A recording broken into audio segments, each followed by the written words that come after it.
Probisado ang iligal na aktibidad ng daan-daang Pinoy at foreigners sa binansagang mega scam hub sa Parañaque. Yan at iba pa sa pagbabalita ni Brian Basa.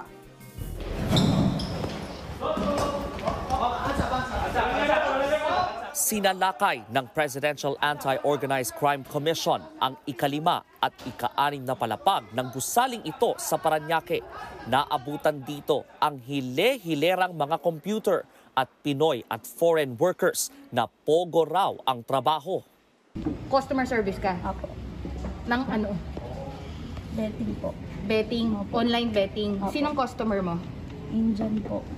Sa 7th floor, bistadong may investment, task at love scam.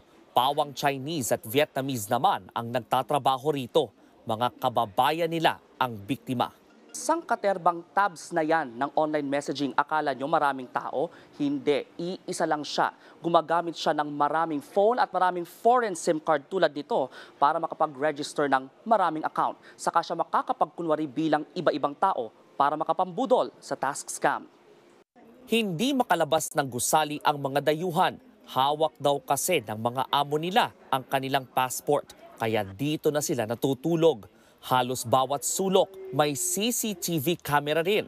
At kung makatunog na may mangre-raid, ayon sa PAOK, may nakahandang exit plan ang mga scammer.